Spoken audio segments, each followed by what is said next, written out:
Ер жігіт әділ қазыға наразылығын білдірді. Күтпеген жағдай орын алды. Мисс байқауының шешуші кезеңінде ер жігіт Ханзада үлкен шу шығарды. Ер жігіт әлеуметтік желідегі ресми парақшасында әділ қазылар жайлы өз ақиқатын айтып бастады.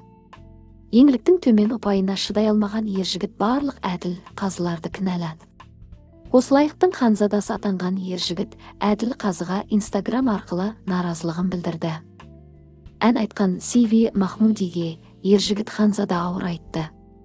Ер жігіт, осы әншінің живой айтқанын көргім келеді, ше қызықмаған, деп жазды Ханзада мырза. Ер жігіттің атышулы мәлімдемесінен соң желі қолданушылары Ханзадаға айтып тастады. Ер жігіт, мана неге бетіне айтпадың? Сырттан жазбай, деп жарыса жазды көрермендер.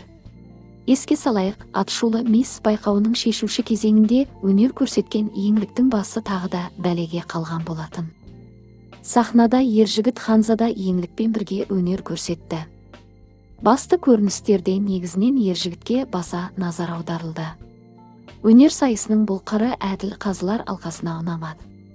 Қазақстан Республикасының еңбек сіңірген қайраткері, танымал кәсіби актриса әрі әнші Меруерт Түсіпбаева еңліктің өнерін қатты сынға алған болатын.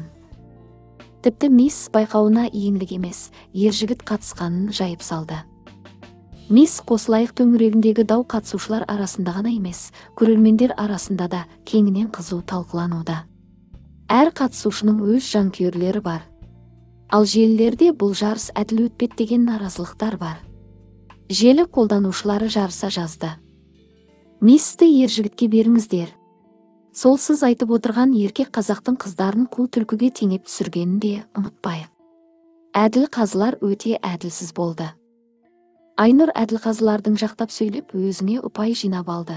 Себебі сын көп болды да, бірақ жоғары ұпай алды. Зарина Ғалиянкі түк қызық болмады, түсініксіз. Оларға қарағанда еңліктің өнері әлде қайда мағыналы болды ғой. Мына жюрилер дұрыс бағаламай жатыр деп ойлаймын. Қойылымда ер жігіт ойнап шықты. Еңлік анда-санда көрініп жүрді, әділ болған жоқ. Еңлік мисс емес, адам бойында сыпайылық болу керек. Дөрекілеу, өзімшіл. Зарина лайықты. Супер, тек алға, деп жазды көрермендер. Еске салайық, 5 сайыста алда тұрған Джулия 57 ұпай. Екінші орында Айнұр 55 ұпаймен. Ал Зарина қызымыз 52 ұпай, үшінші орын. 50 ұпаймен тең боп тұрған Еңлік пен Ғали.